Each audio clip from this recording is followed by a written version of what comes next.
we go. First things first, you need to understand and remember back to secondary math 2. Hopefully you learned that you know that a central angle is an angle that starts from the center of the circle and makes its way out. So does everybody see how this angle theta is a central angle? Starts at the center of the circle and moves its way out. So that's called a central angle. And fun fact for you, which you should already know, but probably have forgotten by now, a central angle is equal to its intercepted arc. Now intercepted arc means the arc that it opens up on. So guys, this angle equals this arc. Does everybody understand that? So if it's a central angle, it equals its arc. Only if it's a central angle though. Okay, so right here, we know this is 30 degrees. Is it a central angle? Yes, so it equals that arc. So what's the arc? 30 degrees. You're absolutely correct. So that arc length is 30 degrees. Kind of interesting. So once again, we have another central angle. It starts from the center of the circle, makes its way out. So it's intercepting this big long arc. So if it's a central angle, it equals its arc. So what is this length? 225 degrees. Now notice how I said, what's this length? 30 degrees. What's this length? 225 degrees. Does that even really make sense? Not really, right? A length is degrees? Not really. So that's where radians came into play. So that's why we're learning about radians today. So that is true. That does equal 30 degrees, but we take degrees and we convert it to radians because that doesn't really make sense to say that length is 30 degrees. That length is 225 degrees. So we're going to be looking at the radians, which puts it in a physical length instead of degrees. So understand though, radians equal degrees, degrees equal radians. This is a way of putting a physical length. Radians is putting a physical length on a degree amount. And once again, the degrees is just making the angle. So radians is the physical length of the arc, which it does equal those degrees, but it's the physical length. And degrees is what makes up the arc. Does everybody understand the difference? So that's why we have radians, because in the real world, engineers use circles all the time. And if they need to find a length, they're not going to say, go 30 degrees. They're going to say, you need to go 2.5 miles, not 30 degrees of a mile. Do you get what I'm saying, everybody? So that's why radians were formed. Okay, so to convert from degrees to radians, you multiply the degrees by pi over 180 degrees. To convert from radians to degrees, you multiply by 180 degrees over pi. So as you can see, they're the same thing, they're just split. So it kind of gets confusing. So I came up with a little trick, hopefully to kind of help you remember. Even I refer back to it often. So if we want to change something from degrees into radians, what did I say second? Radians. So the radian part goes on top. Pi is a number, right? Does everybody know that pi is just approximately 3.14? It's much longer. It's never ending. But so this is the radian part. So technically, and if we wanted to get technical, we would call this pi radians. So you put the radian part on top. So we're switching from degrees to radians. What did I say second? Radians. So we put the radian part on top. So pi over 180. If you're switching from radians to degrees, what did I say second? Degrees. So I put the degree part on top. Does that kind of help? Maybe. Okay. Otherwise, you just have to memorize that, and it's kind of like, wait, you can get them backward. Okay, so let's do that. So once again, hopefully you guys understand that degrees equal radians, but radians gives us a physical length of those degrees. Does that kind of make a little bit of sense? Okay, so let's go from, instead of 27 degrees, so if we were to draw that, just saying, before we get started here, if we were to draw that on a circle, that would be about right there, roughly, right? So we have 27 degrees. Well, if we want to know the actual physical length, this piece, we could switch from degrees to radians. So once again, I said I'm switching from degrees to radians. I said radians second, right? So we put the radian part on top. So I'm going to multiply by pi over 180 degrees. Now this is where you'll take your calculator. Well, first of all, actually, let's do this. So when you multiply fractions, don't you multiply straight across? So the first time, let's actually do some algebra. When you multiply fractions, don't you multiply straight across, no matter what? So we have 27 times pi. So I'm going to write 27 times pi. And on bottom, I have 1 times 180. So that's just 180, right, everybody? Yeah. So now we're going to actually simplify this down. Now understand something. Your calculator cannot calculate or simplify pi. Pi is not a rational number. It can't be written as a fraction. It's 3.1415. It's like never ending. Do you guys understand that they've never found the end of pi? So you can't type the pi part into your calculator. But we do have the simplified fraction of 27 over 180. So let's all type that into our calculator. Let's see what it is. So you can't type in pi. Pi is pi. We're going to leave pi as pi. So we have 27 divided by 180. Hit enter. Change it back to a fraction. So math, enter, enter. What do you get? 3 over 20. So this simplified to be a 3. This simplified to be a 20. So our answer will be 3 pi over 20. Does everybody, and now I switch from 27 degrees to radians. They're equal. This is in radians, this is in degrees. Does everybody understand? Now guys, like I said, this is a physical length. This is the answer that's the prettiest, but we could type that in as a decimal because that's an actual physical length. So let's all see just for fun what it is.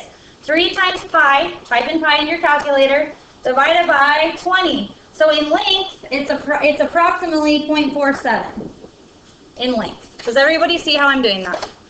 Okay, so if I said go 27 degrees of a mile, you're really going 0.47 of a mile. So that's a lot better, right? You know exactly how far to go. Does that help a little bit? Okay, so let's do another one. Negative 60 degrees. We're switching from degrees to radians. So I said radians second, so that's what goes on top. So I'm going to multiply by pi radians over 180 degrees. Now once again, if we multiply fractions, that's multiplying straight across. So we have negative 60 on top and a pi, and then 1 times 180 is 180. So then you'll type in your calculator, negative 60 divided by 8, 180. Change it back to a fraction.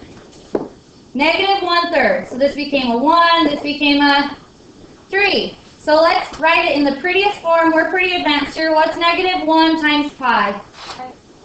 Negative pi, right? And on bottom we have a 3. So negative pi thirds, guys. So negative 60 degrees is the same thing as negative pi thirds.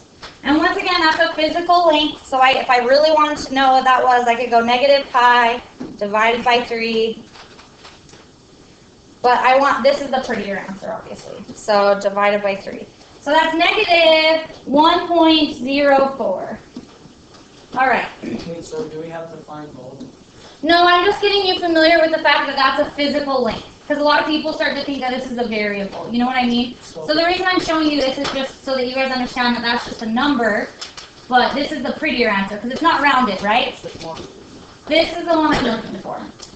The reason I'm going as far as this is because it's going to help make more sense later on. Like when we start doing some things with these things. Okay? All right. So I want you, now one more, then I'll let you work. So let's switch from radians to degrees. So 4 pi thirds, let's switch it to degrees. So we're going from radians to degrees. I said degrees second, right? So that's the part that needs to go on top. So I'm going to multiply by 180 degrees over pi. Does everybody see what I'm doing here? So now let's simplify it. Look, first of all, don't the pi, what isn't pi divided by pi 1? So our pi's are gone, which is good because we want to be in degrees, right? And then we'll multiply straight across. So 4 times 180 divided by 3. So 4 times 180 divided by 3. You get 240. So that's 240 degrees. These are equal. This is the degree amount. This is the physical radian length. This is the actual length. Questions on that? Okay, one more. We're changing from negative 3 pi fourths from radians to degrees. We said degrees second. So I'm going to put the degrees on top. 180 degrees over pi. Then simplify it. Your pi's will divide out. Type it into your calculator because we know we multiply fractions straight across. Negative 3 times 180. Negative 540 divided by 4. So negative 135 degrees. Once again, they're equal. This is the physical length. This is the degree amount. Okay, awesome. I think you're ready to go. So do 1 through 11. Okay, so once again, 5 pi thirds is an exact answer. It's a very pretty answer, so that's why we tend to write our answers like this. But understand that that is a physical length. You could actually type that in because pi is just a number. So you would just type in your calculator. If you wanted to know the actual decimal value, 5 pi divided by 3. And then it's this huge decimal. It's 5.23598 and so on. So just understand though, this is the reason we write our answers like this, because it's an exact answer. It's not rounded, but this would have to be a rounded answer. But understand that they are physical lengths, and that is 5.2. Does everybody get that? That's really going to help you understand and grasp what we're doing when we start getting to the good stuff.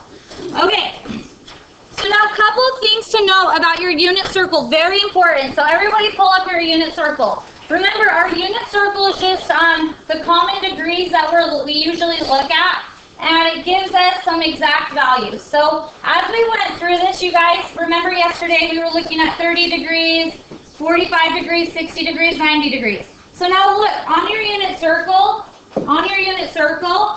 we know that 30 degrees, if we were to convert it from degrees to radians, it will be pi 6. So you guys understand that this length, from here to here would be pi over 6. Do you understand that? Does everybody get that? Okay, so once again, this 30 degrees, this 45 degrees is pi fourths. So the length from, I'm going to go with a different color, from here to here is pi fourths. So you guys kind of see what's going on with your unit circle.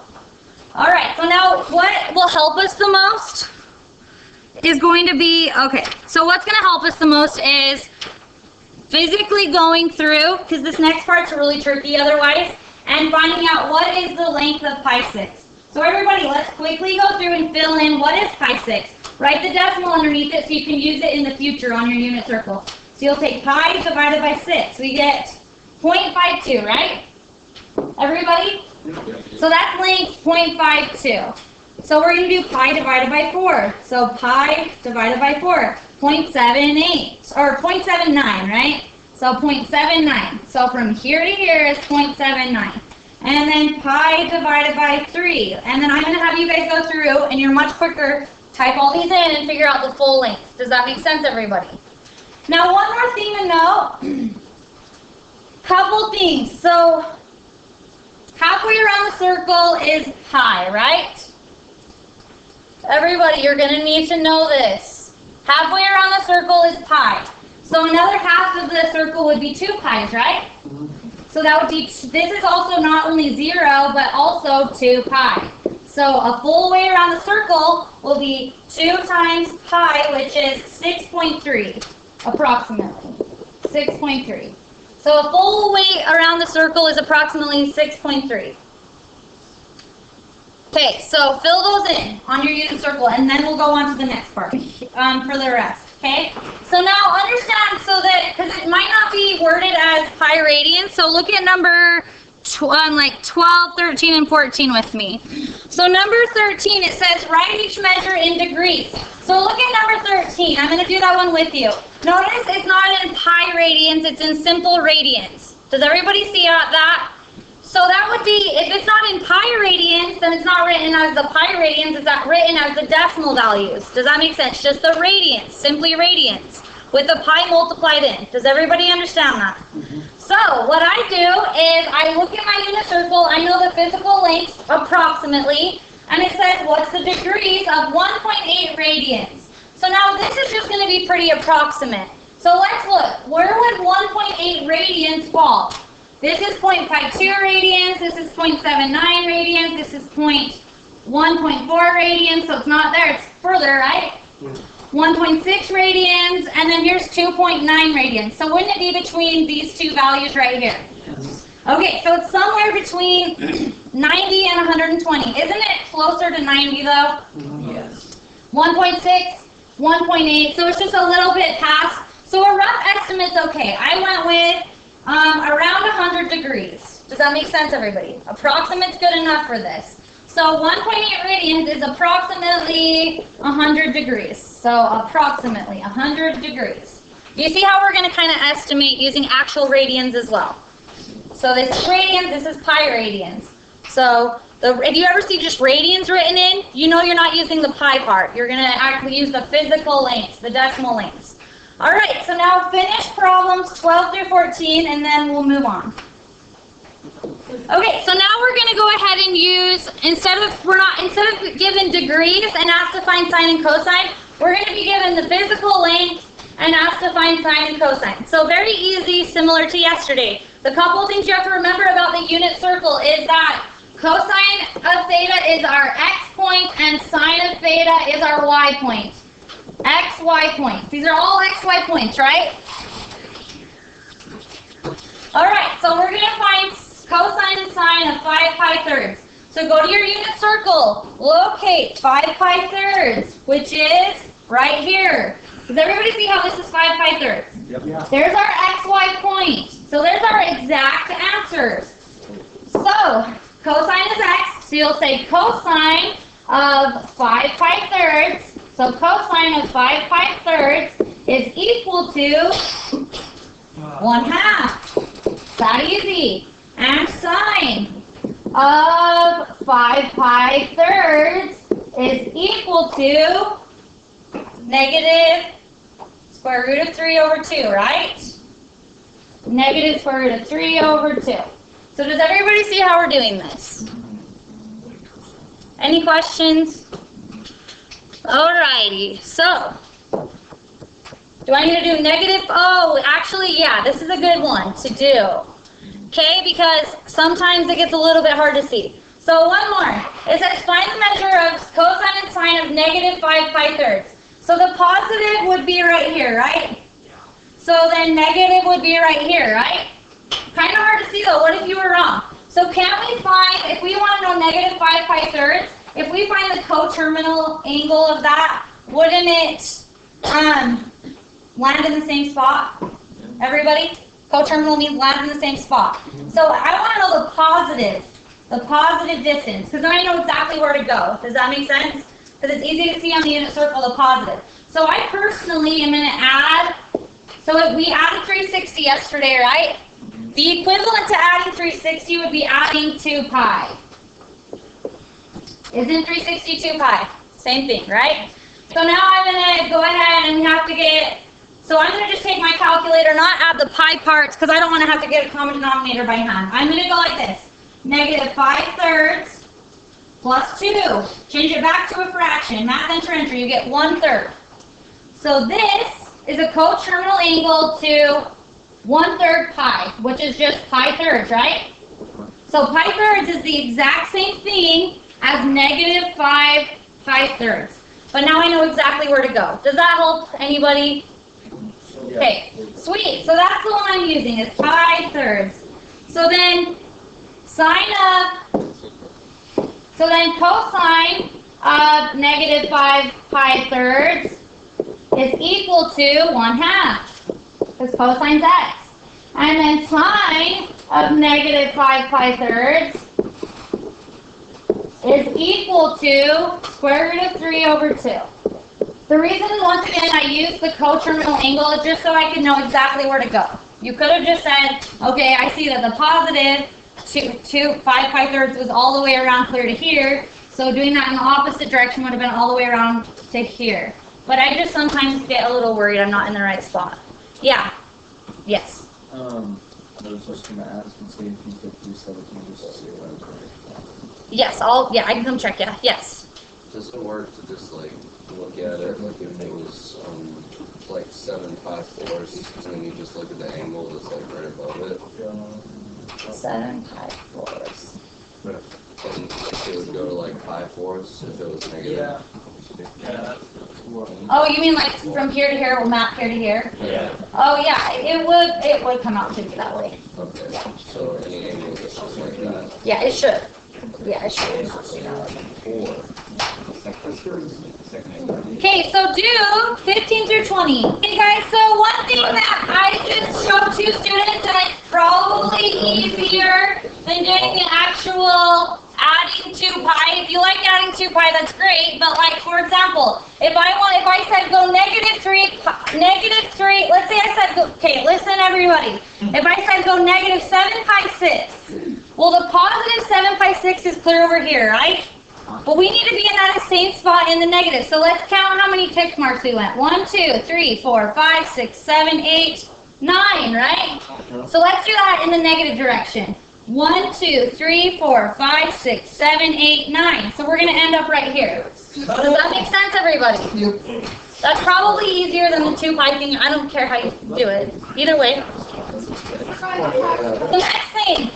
Now we're going to find the length of any arc. So now, yeah, we have our unit circle, which is awesome, but we've got to be able to extend that to any circle, because your sewage ponds in Richfield are much smaller than their sewage ponds. You know, sewage ponds are circular, that's why I'm using this example.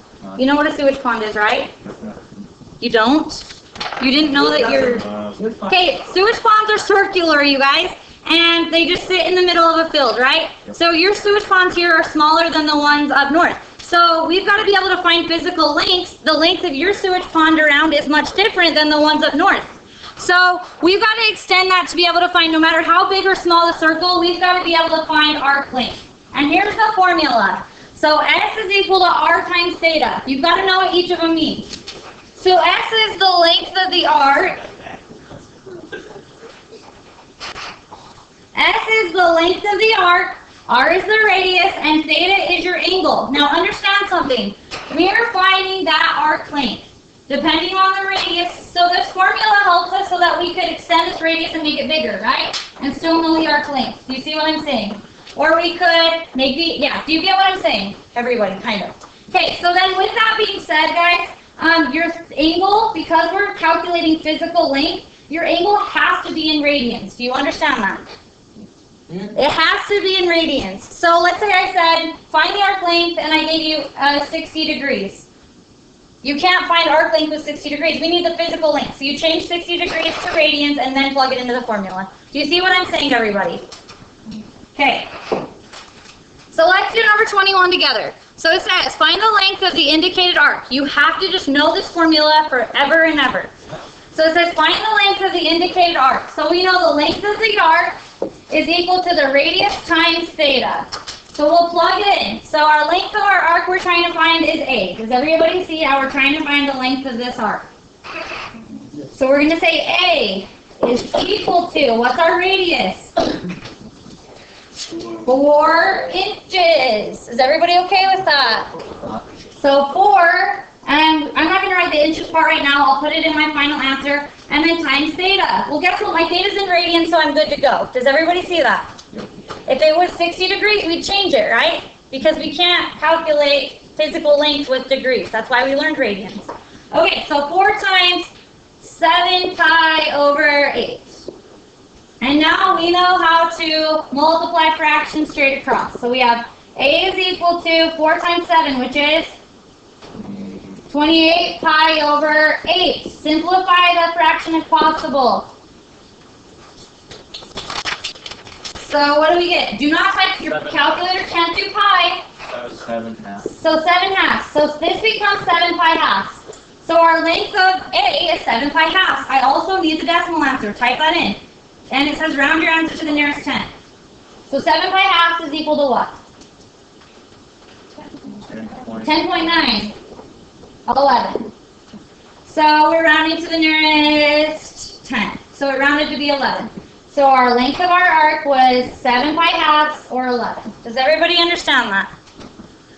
So that's why this formula was formed, so that no matter how big the radius is, and that would be inches. Let's actually practice putting that in. Inches. It's so that we can make, no matter how big the circle, we can figure out arc length. All right, do I need to do, oh yeah, okay. So I want you to do 21 through 26, go. Keep in mind, guys, so that physical length from here to here was 11 inches.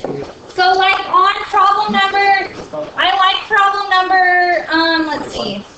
I mean any of them. But like on 26 that has an M, I wish it said miles. But that's just a good example. So then you can know the physical length around.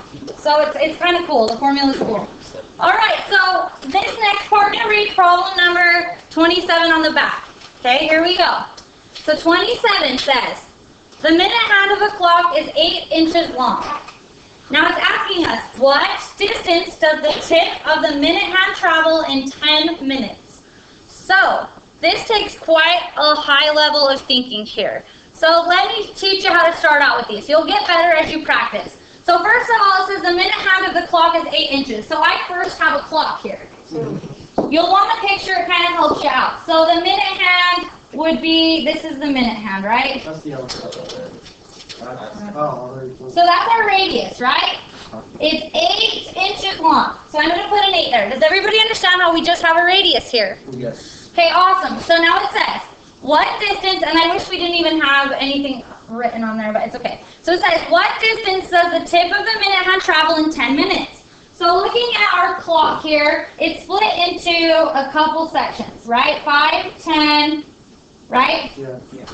15, 20, 25, 30, 35, 40, 45, 50, 55, 60. So there are 60 sections in here, right? Everybody? Yeah. 60 tick marks, better I said. Does everybody understand how on a clock there are 60 tick marks around the clock? 60 minutes, right? All right, so if we're at 10, if we're up at 10, so 5, 10, if we're up at 10, how many tick marks have we gone? 10 out of how many? 60. 60. So what percent have we traveled on the clock? 10 divided by 60, right? What is it? 0.16. 0.166, right? So that's 0.17, which guys, 0.17 is a percent, right? Isn't that 17%? So we've traveled 17% around our clock. Does everybody make sense of what I just said? Yeah. Okay, so a full circle is 3, but we need to know degrees, right? We need to know degrees. So how many degrees is 17% of? Well, how many degrees are there total? 360 degrees, right? In a circle? So we need 17% of 360 degrees. So take 360, multiply it by 0.17.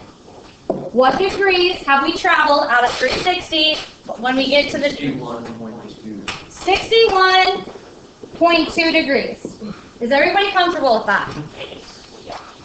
All right, so we want to know, it says, what is the distance? So we're looking for the physical length that it's traveled after 10 minutes, right? So like that, are we looking for the physical length? So we know that the formula for that is length is equal to the radius times theta. Is everybody comfortable? So our length is equal to, what's our radius? 8. What's our theta? 61.2 degrees. Now, is that going to give us a physical length? No, don't we need this in radians? Okay, so let's convert it to radians. I'm going to go off to the side and say, okay, 61.2 times, we're going from degrees to radians, so when we multiply by pi over 180. All right. So couldn't I just put that in right there if I wanted? Yeah? Does everybody see that, or does that bother anybody? So I'm just going to go like that then, okay? So we are converting it if we say, okay, so our length is equal to 8 times, this converted will be this. So 61.2 times pi over 180, right?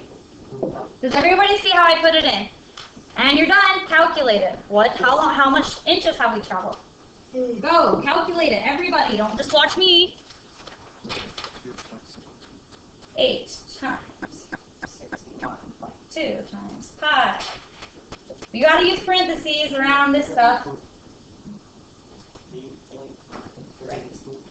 Right, you're absolutely right. 8.5. So we've traveled 8.5 and we were talking inches, right? Wasn't our radius in inches?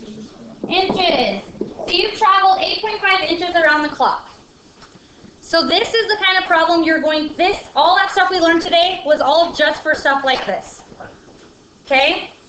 So this is what you're going to see on the end of level. You're not going to see, take this and switch it from radians to degrees. It's going to give you a higher order thinking problem. And you can do it. Guys, you're in this class, you can do it. Okay? So now what I want you to do is problems. So you're going to use this same one, finish up problem 27, okay? D is for advanced thinkers. Give it a thought. Don't get your panties in too much of a bunch over it. If you can't do D, move on. Try it though. And then you have to do 27 through 29. So 29 is the last one you have to do. The rest you can cross out. So that's what's due. 27 through 29. Don't skip the story problems. Why did we learn the whole front page? To do these 3 problems. So we can. No, we should go back. I'll go back, but once everybody understands what is due. 27 through 29, does everybody understand that? Okay. So you're going to use this problem to continue 27. It just takes practice and a lot of practice. Okay, go.